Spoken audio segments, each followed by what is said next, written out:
भक्तजनों, हर हर महादेव। श्री शिव महापुराण भाषा द्वितीय रुद्र संहिता द्वितीय पार्वती खंड का 27वां अध्याय। ब्रह्मचारी ब्राह्मण द्वारा शिव जी के प्रति प्रतारण वाक्य वर्णन।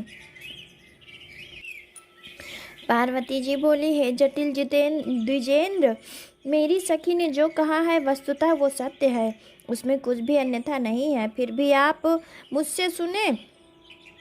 मैं अपनी मनसा वाचा कर्मणा से साक्षात शंकर जी को अपना पति बनाना चाहती हूँ। इसमें कुछ भी असत्य नहीं है। मैं जानती हूँ कि वे दुर्लभ हैं, फिर भी उत्सुकता पूर्वक तप कर रही हूँ। ब्रह्मा जी कहते हैं। इस प्रकार कहकर गिरिजा चुप हो गई। तब उस ब्राह्मण ने कहा, अब तक तो मुझे बड़ी इच्छा थी कि मैं तुम्हारे तप का कारण जानूं, परंतु अब तुम्हारे मुख से वृतांत जानकर मैं जानता हूँ। तुम्हारी जो इच्छा वो करो। यदि तुम मुझसे ना कहती तो मित्रत्व निष्फल जाता। अतएव जो कार्य जैसा हो सुखपूर्वक कह देना चाहिए। ऐसा कहकर ब्राह्मण देवता चलना चाहते थे कि पार्वती उन्हें प्रणाम कर बोली, हे विप्रेंद्र, क्यों जा रहे हो? क्षण भर के लिए ठहर कर कुछ और हितकर की बात कहिए। दंडधारी ब्राह्मण ठहर गए और बोले, हे देवी, तुम्हारा कल्याण हो। यदि मुझे ठहरा लिया है तो सुनो। मैं महादेव जी को अच्छी तरह जानता हूँ। वे मेरे गुरु हैं, परंतु मैं सत्य कहता हूँ कि वे भस्मधारी हैं, जटिल हैं, व्याघ्र के चर्म धारण करते हैं और हाथी का चर्म ओढ़ते हैं, कपालधारी हैं, सारे शरीर में सर्प लपेटे रहते हैं, विष को धारण किए हैं और अभक्ष भक्षण करते हैं। उनके 3 नेत्र हैं, वे भयंकर वेश है, उनका भयंकर वेश है। उनके जन्म का तो पता नहीं, वे गृहस्थों के भोग से रहित हैं, नग्न और 10 भुजाधारी हैं तथा भूत प्रेत उनके परिकर हैं। वे, हे देवी, क्या कारण है कि तुम उनको पति बनाना चाहती हो? भला कहो तो सही कि तुम्हारा ज्ञान कहाँ से चला गया? कहाँ वे कपाली शंकर और कहाँ तुम स्त्री में रत्न, जिसके पिता संपूर्ण पर्वतों के राजा हैं? इस प्रकार भी होकर तुम ऐसे उग्र को पति बनाने के लिए क्यों तप कर रही हो? ये तो तुम स्वर्ग मुद्रा देकर कांच खरीदना चाहती हो तथा चंदन त्याग कर कीचड़ लपेटना रही हो। हे देवी, तुम इंद्रादिक लोकपालों को छोड़कर शिव को क्यों अनुरक्त हुई हो? तुम्हारा यह कार्य लोक विपरीत है। कहाँ तुम और कहाँ वो विलोचन, कहाँ तुम चंद्रवदन और कहाँ वे 5 मुख वाले शिव? तुम्हारी और उनकी कोई समानता नहीं। वे कंगाल हैं। यदि उनके पास द्रव्य होता तो वो नग्न क्यों रहते? उनके पास केवल एक बैल है जिस पर वे चढ़ते हैं। इसके अतिरिक्त उनके पास कोई सामग्री नहीं है। स्त्रियों के सुखदायक वर के जितने भी गुण कहे गए हैं, विरूपाक्ष शंकर में एक भी गुण नहीं है। कामदेव को तो तुमको भी प्रिय था, जिसे उन्होंने जला दिया। फिर तुमने अपने प्रति उनका अनादर भी तो देख लिया, जब वो तुम्हें त्याग कर अन्यत्र चले गए। ना उनकी कोई जाति है, ना उन्हें कोई विद्या ज्ञान है, केवल पिशाच ही उनके सहायक हैं और उनके गले में तो विष के प्रत्यक्ष दिखाई पड़ता है। वे सदा एकाकी रहने वाले हैं, विषयों से विरक्त हैं। अतः तुम्हारे लिए शंकर योग्य नहीं है। कहाँ तुम्हारा ये हार और कहाँ उनकी मुंडों की माला? कहाँ तुम्हारा ये दिव्य अंगराग और कहाँ चिता की भस्म? इस कारण हे देवी, शंकर तुम्हारे योग्य कदापि नहीं है। तुम अपना मन उनसे लौटा लो, आगे तुम्हारी जैसी इच्छा हो करो।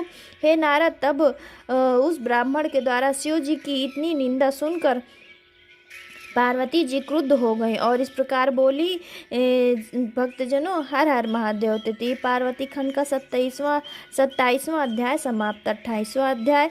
पार्वती जी को शिव जी का दर्शन। पार्वती जी बोली, अब तक तो मैं इतना ही जानती थी कि यह कोई अन्य है, परंतु अब सब जान लिया। क्या करूं? तुम ब्रह्मचारी हो और विशेषकर वध के योग्य नहीं हो। हे देव, तुम्हारा कहना असत्य। यदि तुमको कुछ भी जानकारी होती तो तुम ऐसा नहीं कहते। ज्ञात होता तो तुम ब्रह्मचारी के रूप धारण कर मुझे बहकाने आए थे, इसलिए वो छलयुक्त कुत्सित और युक्तिपूर्ण वचन कहे हो। परंतु मैं भगवान शंकर के सुंदर स्वरूप को और यथार्थतः शिव तत्व को जानती हूँ। वे भगवान शिव वस्तुतः निर्गुण हैं और कारण से वही सगुण हैं। जो निर्गुण और गुणों की आत्मा उनकी उन शिव की जाति कहाँ से हो सकती। वे सब विद्याओं के अधिष्ठाता है, फिर भी उन पूर्ण काम परमात्मा को विद्या से कोई प्रयोजन नहीं। उन्होंने ही कल्प के आदि में उच्चावास द्वार रूप वेदों को विष्णु के लिए दिया। उनके समान कोई अच्छा स्वामी नहीं है। वे सदा शिव सब भूतों के आदि भूत हैं। उन्हीं से प्रकृति उत्पन्न हुई और उनका शक्ति से कोई कारण नहीं। वे साक्षात शक्तिश हैं। उनके भजन से प्राणी मृत्यु को भी जीत सकता है। इसी चित्रलोक में उनका मृत्युंजय नाम सिद्ध है। अतएव चाहे वो मूलधारी या जैसे भी हों, परंतु वे सबके प्रिय और मेरे तो अभीष्टतम हैं। उन महात्मा के समान ना तो विष्णु ना ब्रह्मा और कलाधीन देवों की तो बात ही क्या। मैंने उनको तत्व रूप से विचार कर ही इस वन में आकर उनके लिए तप आरंभ किया और उन्हीं दीन प्रतिपालक को प्राप्त करने की अभिलाषा है। हे मुनि, गिरिराज की कन्या पार्वती ये कहकर चुप हो शिव जी का ध्यान करने लगी। ब्राह्मण ने फिर कुछ कहना चाहा, तब पार्वती जी ने अपनी विजया नाम सखी से कहा, हे सखी, ये ब्राह्मण फिर शिव जी की निंदा करेंगे, अतः इसे यत्न पूर्वक मना करिए, क्योंकि शिव निंदक को ही पाप नहीं लगता, वरन सुनने वाले को भी पाप का भागी होता है। शिव निंदक को शिव के गढ़ मार देते हैं। यदि ये ब्राह्मण न होता तो इसे नहीं छोड़ते। ये ब्राह्मण भी ये ब्राह्मण है, इसलिए ये अवध्य है। अतएव इसका त्याग ही उचित है। अथवा हम ही इस स्थान को छोड़कर अन्यत्र चले जाएं, यहाँ इस मूर्ख से बोलना ना पड़े। ऐसा कहकर पार्वती ज्यों ही उठकर स्थान से कहीं जाने के लिए चरण उठाए, त्यों ही ब्रह्मचारी वेशधारी साक्षात शिव ने अपने हाथ से स्वयं उनको पकड़ लिया। फिर पार्वती जिस रूप से शिव जी का ध्यान करती थी, उन्होंने अपना वैसा ही रूप धारण कर लिया और उन्हें दिखाकर अघोमुखी पार्वती जी से बोले, मुझे छोड़कर तुम कहाँ जाती हो? मैं तुम्हें नहीं छोड़ सकता। जो चाहती हो वर मांगो, मैं प्रसन्न हूँ। तुम्हारे लिए अदेय नहीं है। आज से तुमने अपने तप के द्वारा मुझे मोल लिया है, अतएव मैं तुम्हारा दास हूँ। मुझे तुम्हारे बिना एक क्षण भी युग के समान व्यतीत होता है। मैं तुम्हारी सुंदरता पर बिक चुका हूँ। ये सब मैंने तुम्हारी परीक्षा ली, मेरे इस अपराध को क्षमा करो। हे शिवे, तुम्हारे समान तीनों लोकों में कोई प्राणदायिनी नहीं दिखाई देती। मैं सब प्रकार से तुम्हारे अधीन हूँ। तुम मेरी पत्नी बनो, मैं तुम्हारा वर हूँ। मैं अब शीघ्र ही तुम्हारे साथ उत्तम पर्वत पर अपने घर को जाऊंगा। ये सुनकर पार्वती को इतना अधिक हर्ष हुआ कि उनको तप काल का सारा कष्ट भूल गया। श्री तृतीय पार्वती खंड का 28वां अध्याय समाप्त। भक्तजनों, हर हर महादेव। 29वां अध्याय शिव पार्वती संवाद।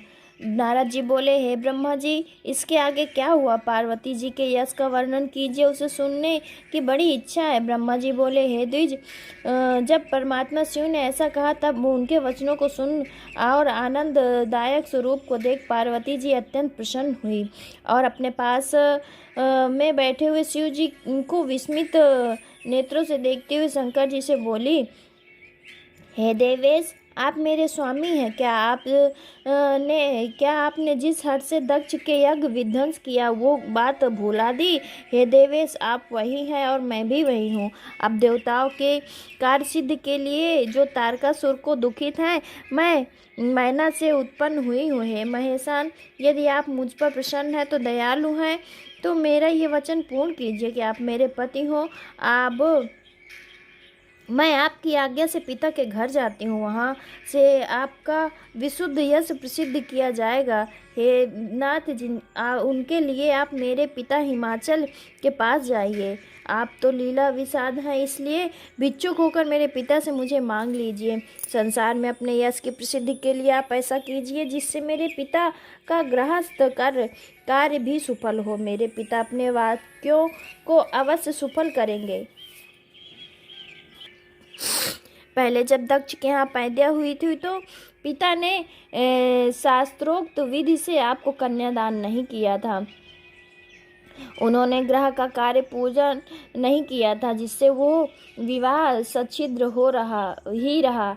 हे महादेव, आप देवताओं के कार्य के लिए मेरा शुद्ध रीत से विवाह कीजिए, जिससे मेरे पिता को भी ज्ञात हो जाए कि मेरी पुत्री ने अच्छी तपस्या की है। ब्रह्मा जी कहते हैं, पार्वती जी के इन वचनों को सुनकर शिव जी प्रसन्न हो गिरिजा से बोले, हे महाशक्ति, मैं भी यही चाहता हूँ कि यथोचित मांगलिक कार्य होवे। यद्यपि मैं सर्वथा ही स्वतंत्र हूँ, तथापि तुमने मुझे परतंत्र कर दिया, क्योंकि सब कुछ करने वाली महामाया प्रकृति तुम ही हो। तुमने ही इस सारे जगत को मायामय किया है।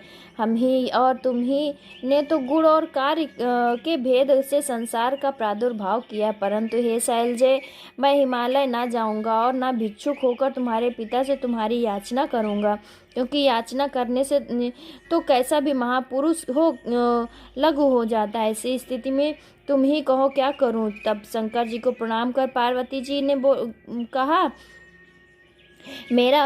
आपको मेरा वाक्य प्रयत्न पूर्वक करना चाहिए। आप मुझे मेरे पिता से मांगकर मुझे सौभाग्य दीजिए। मैं आपकी भक्त हूँ और जन्म जन्म में आपकी पत्नी हूँ, इसलिए आप मुझ पर इतनी तो कृपा कीजिए। अधिक क्या कहूँ, हे सर्वज्ञ, मैं आपके प्रभाव को जानती हूँ। मेरे लिए आप अद्भुत लीला कीजिए और लोक में अपना यश वितरित कीजिए, जिससे ये जानकर संसारी जन शीघ्र ही संसार सागर से पार हो जाए। हे नारद, इस प्रकार कहकर पार्वती जी बार बार शंकर जी को प्रणाम कर कंधा झुकाकर हाथ जोड़कर चुप हो गई। पार्वती जी के ऐसा कहने पर शंकर जी ने उस संसार विडंबन कार्य को हंसते हुए स्वीकार किया और अंतर्धान हो कैलाश को चले गए। कैलाश पर सारा वृतांत नंदीश्वर से कहा। भैरवादिक उस वृतांत को सुनकर आनंद मनाने लगे। भगवान शंकर भी अत्यंत प्रसन्न हो गए।